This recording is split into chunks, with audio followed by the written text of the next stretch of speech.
So, ayan, good morning. May nag-comment. Maingay. And in fairness, sobrang improve na yung Rosmar products ngayon. So, ayan, noon pa naman maganda na talaga yung consistency, yung formulation, yung raw materials na ginagamit natin sa Rosmar product. Pero this time kasi guys, ultimo packaging, pinaganda talaga natin. And ang manufacturer na gumawa nitong ating Rosmar Cagayaco Premium Tinted Sunscreen ay isa lang naman sa pinakamagaling na manufacturer dito sa Pinas. Ayan.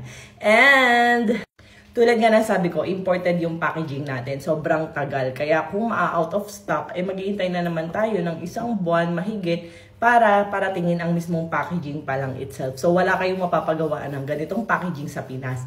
Alam niyo naman ang Rosmar brand, pag nag-trending, ayan. Kaya gusto ko na parang dito lang sa Pinas yung packaging. Tulad ng mga 99 Skincare Tinted Sunscreen. Pero this time, ayan, nag-import na tayo kahit may waiting time. Basta quality talaga, ultimo lagayan at laman. And dumaan po sa napakaraming test revisions ang ating Rosmar Cagayaco Premium Tinted Sunscreen. And ngayon nga waiting tayo guys sa SPF certificate na mapapakita sa inyo na totoo yung claims niya na SPF 70 po siya. Alam nyo ba guys na, ayan, siya ay SPF 70. So protection yun para sa UVB rays. And yung PA++++, sinagad na natin para naman sa UVA. Meron din siyang tone adapt technology. So, kung ikaw man ay maputi, medyo kayo mangge, ay pwede po sa inyo tong ating Rosmar Cagayaco Premium Tinted Sunscreen. So, ayan. Ganun lang siya guys i-press. And as you can see, ayan, para siyang foundation finish. Ayan, ibe-blend mo lang ng ganyan. And that's it. Ganyan lang siya kabilis i-blend. Kasi alam ko naman ang ayaw niyo ng mahirap i-blend or mahapdi sa mukha. So, ito na. Malapit nyo na itong matry, kayo mismo ang magpapatunay. And kahit sa may parting eyes, hindi po siya mahapde. Ayan. Ganyan lang siya kabilis i-blend, diba? Tapos very moisturizing talaga siya sa face. Ayan. Tapos papatuyuin nyo lang, hayaan nyo lang siyang mag-set, ganun. UVB guys kasi is more on for burn, ganun. Yung parang kapag ka natapatan ka ng araw, yan. And UVA naman is more on aging. So, meron na tayo parehas kasi nga SPF 70 na nga siya which is 98.6% protection ka sa UVB rays and meron siyang PA++++ para naman sa UVA. So, nilahat na natin siya dito sa sunscreen na to. And sabi nga, konting percentage na lang para maging 100% or 100, SPF 100 I mean. Ayan, SPF 70 na tayo. So, malapit na tayo sa SPF 100. Konti lang naman yung pagitan ng dalawang yun.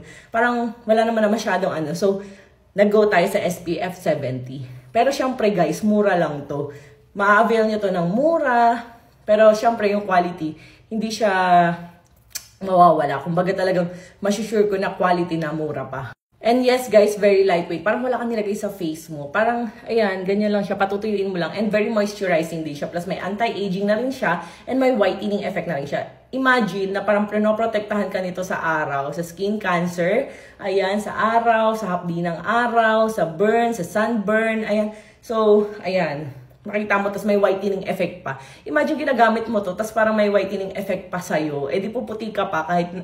Pero syempre ha, best protection pa din. Bukod sa sunscreen, eh magpayong kayo. Kasi sobrang init naman talaga ngayon. Sa Laguna nga raw, parang 50 degrees Celsius. Tapos sa Manila, parang 40 plus. Grabe, sobrang init talaga. Pero syempre, dito sa Tagaytay, medyo hindi namin masyado na-feel kasi medyo cold weather talaga. Although, hindi kagaya pa January na sobrang lamig din talaga dito. Kaya talagang hindi pwedeng mawawala sa akin itong sunscreen. And for all skin types nga pala guys, pag sinabi na SPF 70, more on pwede talaga siya sa mga sensitive skin.